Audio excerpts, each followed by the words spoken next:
Critical thinking is all about asking questions. The right questions. Questions that help you assess both the meaning and the significance of claims and arguments.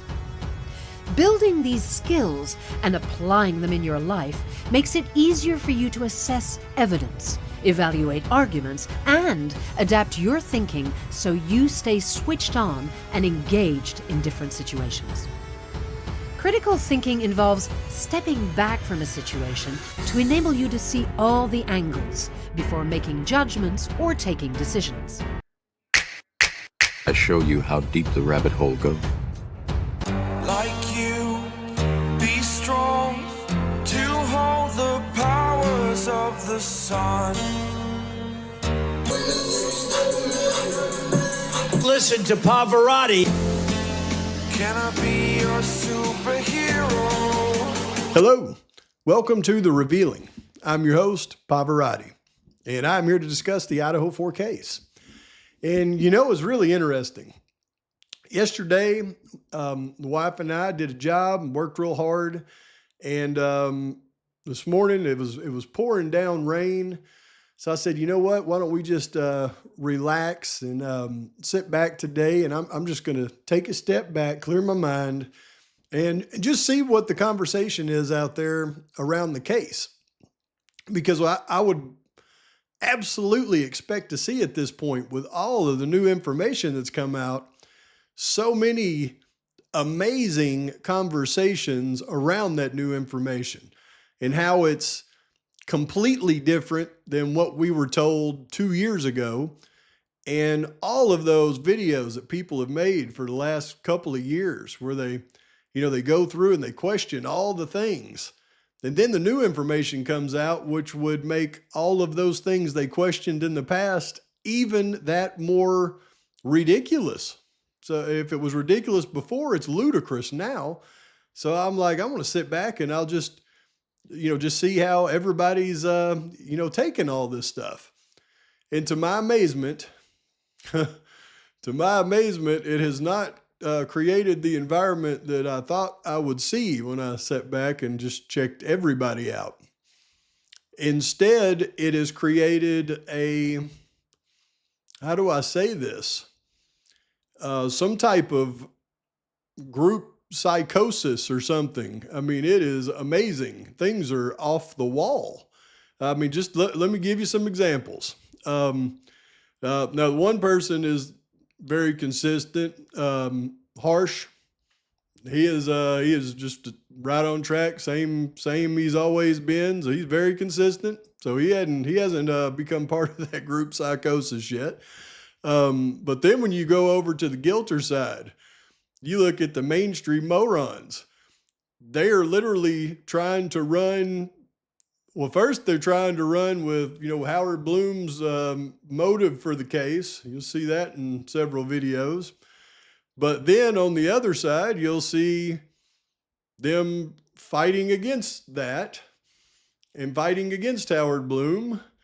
And then you'll see Howard Bloom fighting with Kathleen Ramsland. And you'll see Drunk Turkey in the middle of the fight with Howard Bloom and Catherine Ramsland. And then you go to like Kathy with the Indie Zone. She's done like 4 videos or 5, 6 videos the last couple of days. I mean, she is just obsessed with the fact that she thinks the closed hearing is somehow, the parties agreeing to remove the death penalty in place of a plea deal. And I mean, she just keeps popping in video after video. This is my opinion. And I'm like, it's just amazing to me. It's amazing to me.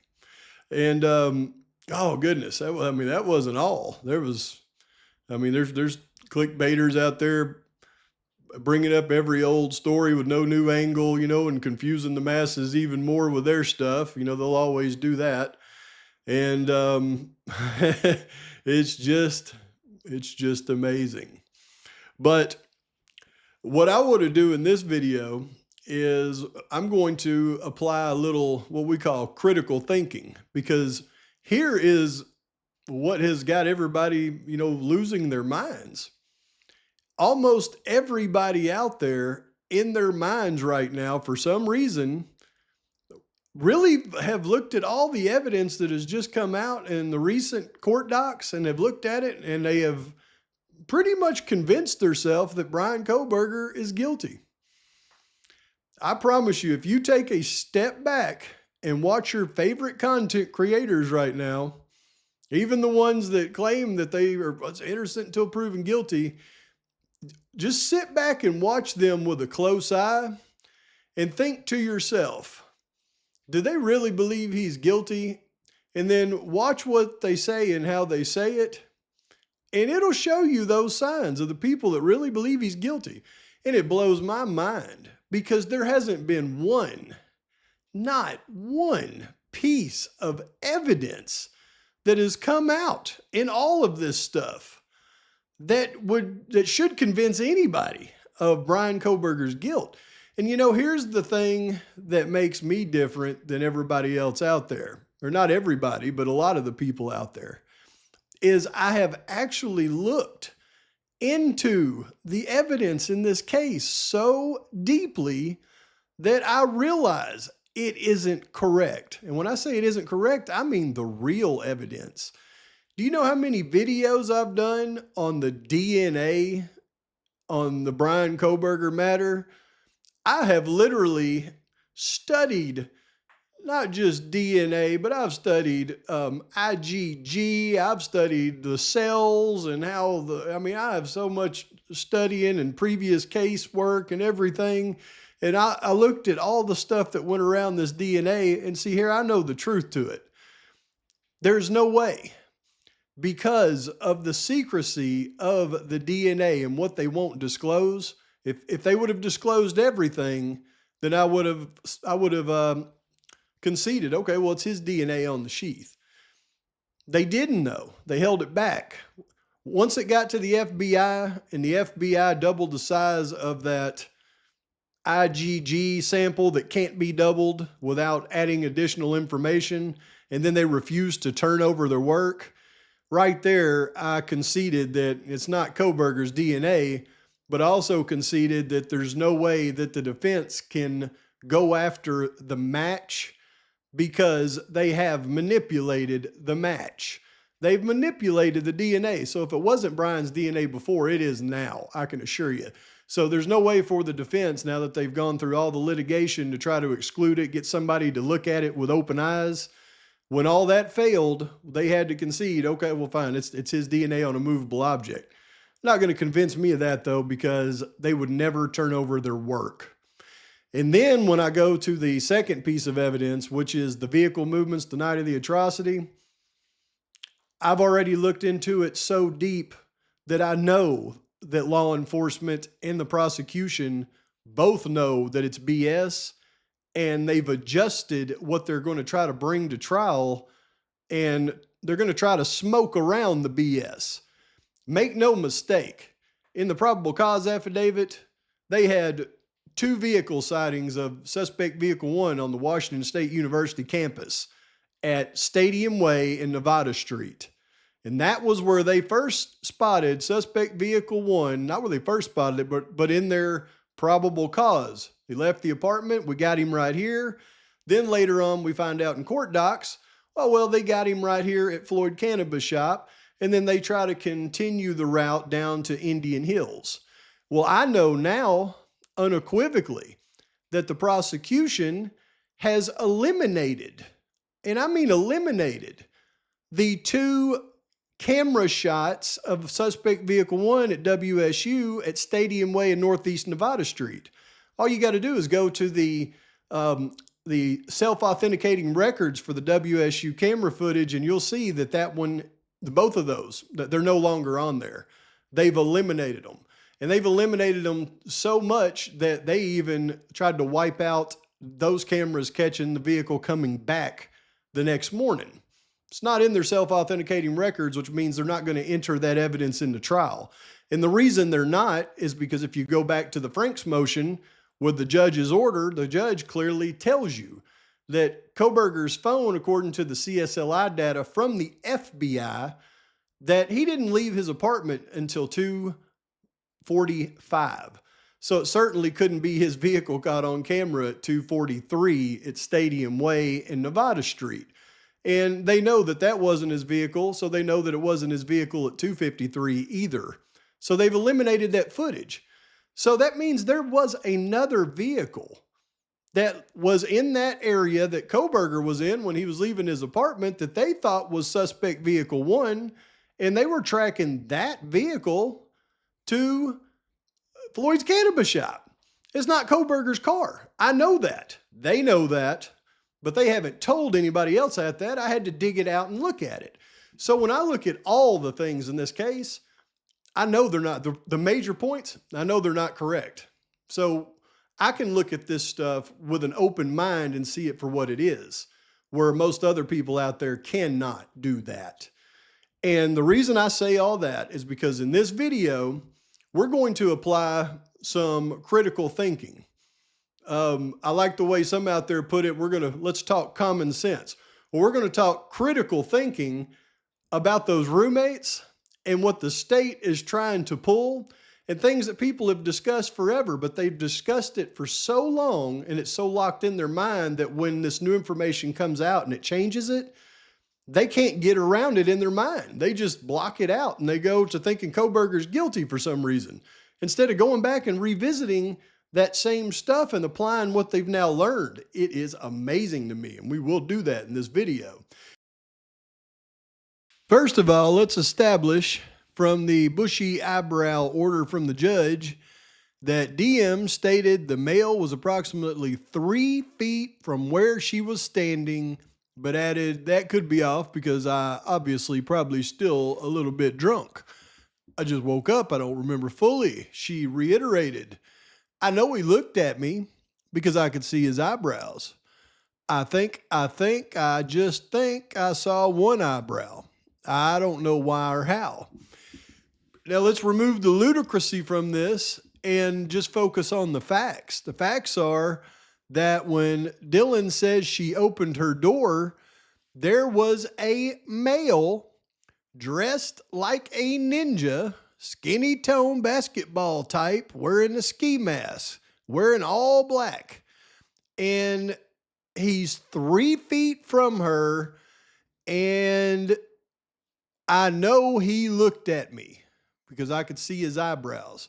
So she's admitting that he's 3 feet from her, staring her right in her eyes, dressed like a ninja. So establish that fact first. Then when we go to the text message document, and we know that it says that DM told BF she saw a man in a ski mask leaving the house. So if that's what she told BF, and that was in BF's grand jury testimony. So BF testified to her recollection of the content of the 2 phone calls before the grand jury. However, Dylan could not recall specifics about what was said. So when I get these times that I've gone over with y'all over and over, wherever the heck they are, anyway, that's another story. But those come from Bethany, not from Dylan, in her grand jury testimony. I lost my train of thought now. Where was it? Okay, so she saw a man in a ski mask leaving the house. Now we know if she says leaving the house is like this on the 2nd floor. Here's a wall. The assailant would have been coming this way. Here is Dylan's room. Here's Dylan's door. Dylan's right here in the door. And the assailant would have been coming, so 3 feet, he'd have been right here staring her at her eyes. So if she said she seen him leaving the house, then she must have seen him continue on towards the back door.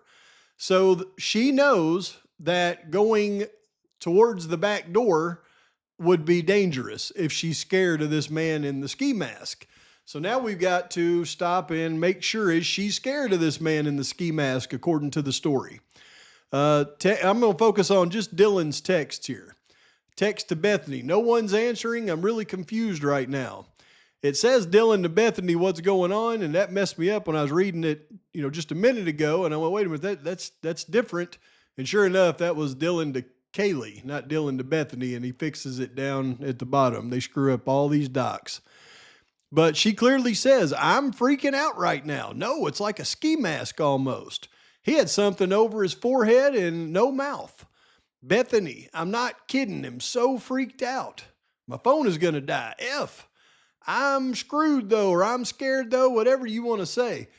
All of this tells me that the guy in the ski mask that she saw scared her, according to, if we were to believe this is all real. Now, you know what I believe. They weren't even there.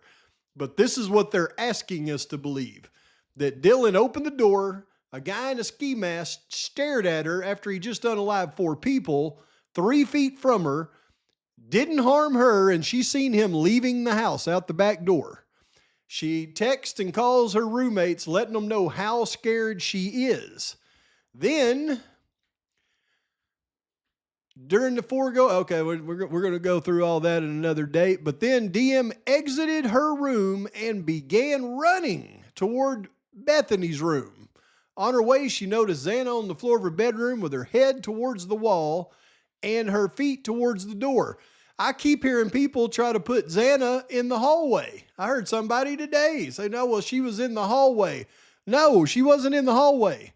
It says, on her way, she noticed Xana lying on the floor of her bedroom with her head towards the wall and her feet towards the door. That can't put her in the hallway. If her feet is towards the door and she's in her bedroom and her head's toward the wall, she's facing that way. This is her feet towards the door. Xana was in her bedroom. We can only assume Ethan was still in the bed. But I don't know, people just can't seem to get facts straight because they're too locked in on the old stuff. But here's the thing that I want to point out. She began running towards Bethany's room when she noticed Xana lying on the floor. Now, does that make any sense to anybody? Let's do some critical thinking.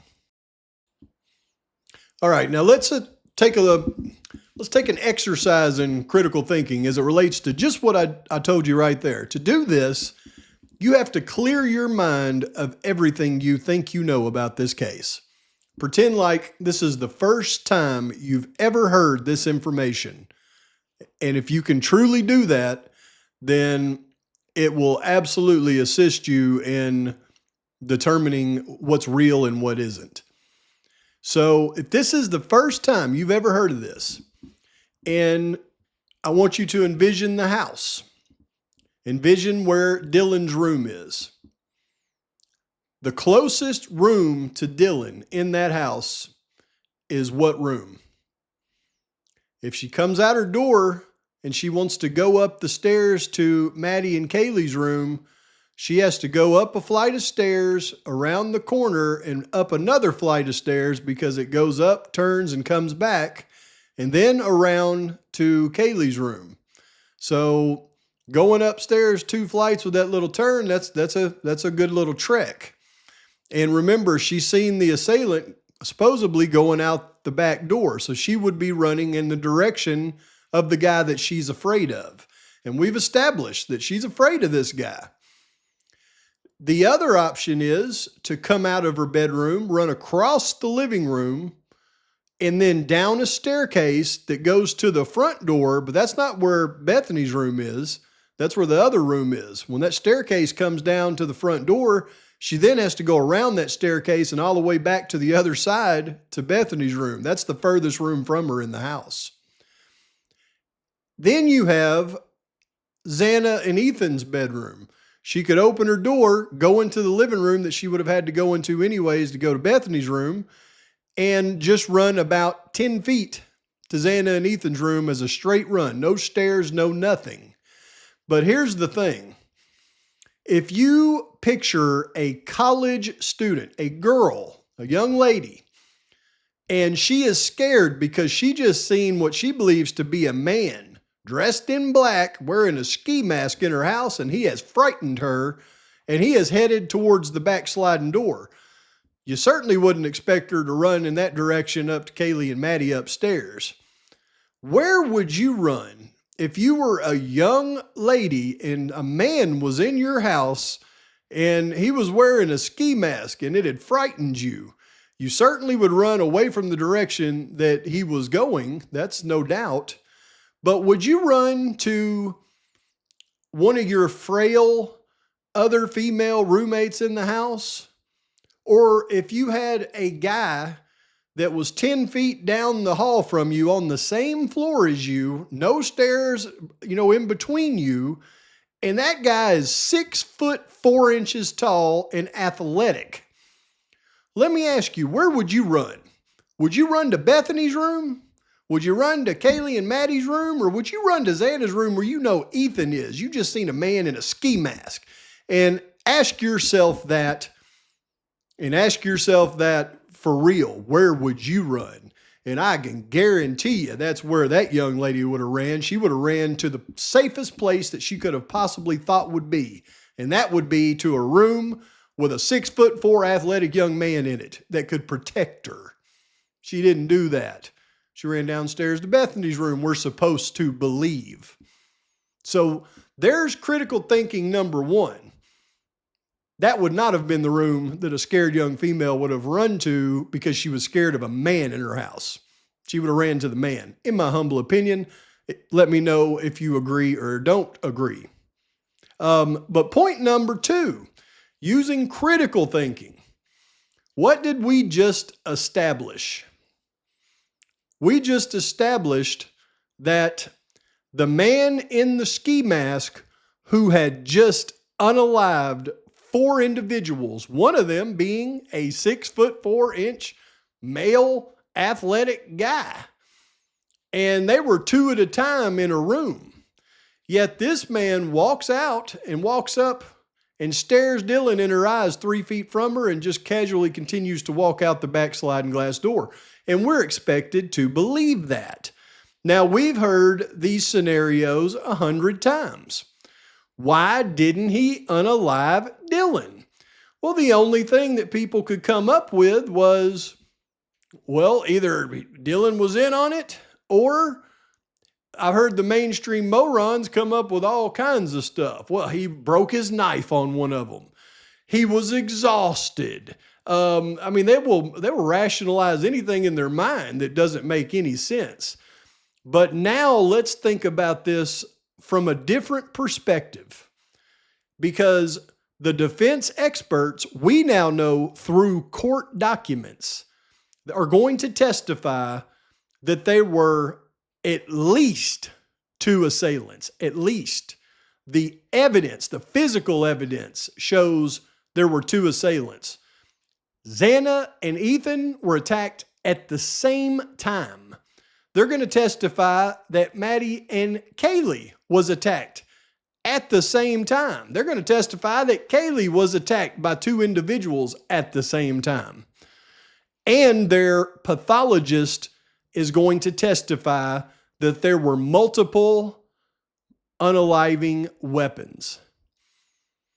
Now, all the mainstream morons and people with guilter blocks don't even look at that part of the documentation because they don't even want to begin to consider it.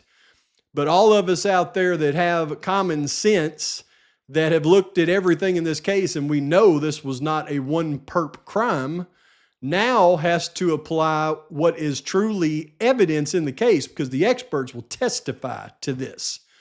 Now, take out the one perpetrator scenario. Bring in another perpetrator and apply the same critical thinking to the situation. Now you've got a guy standing there staring at Dylan, and there's another guy somewhere around there, supposedly. Where is perpetrator number 2?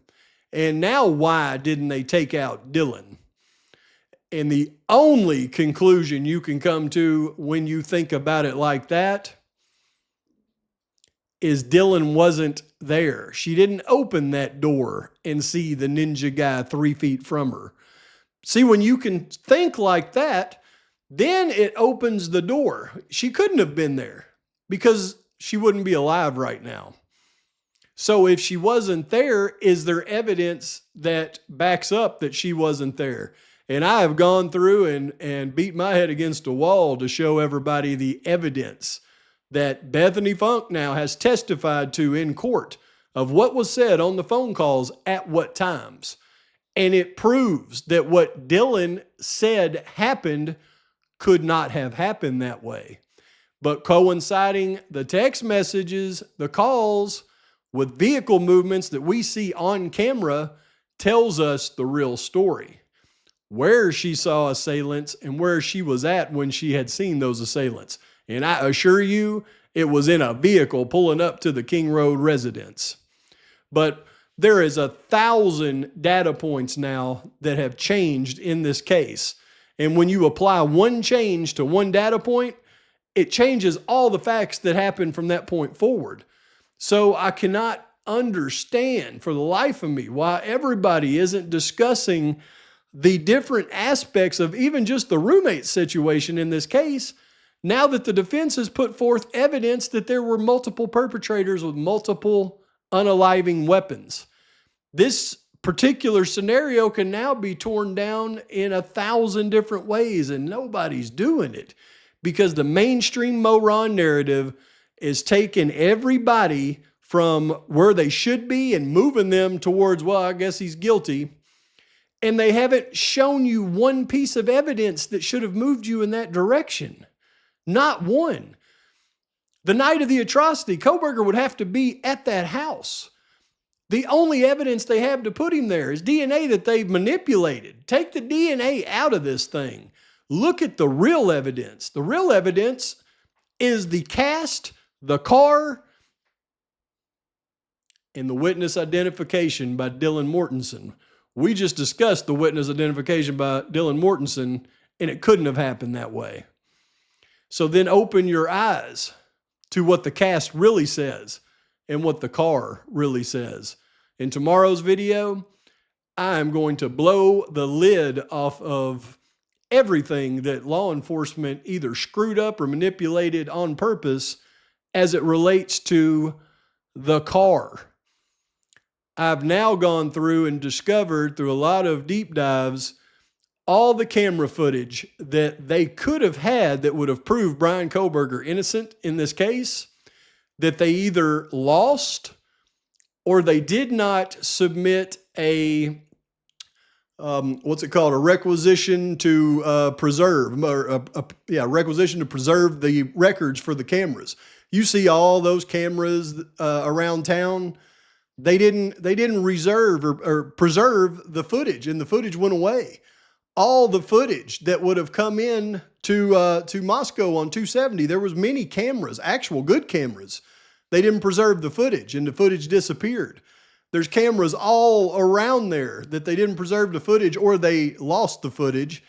And then you've got Wendy.com, which would have captured if a vehicle took a side street.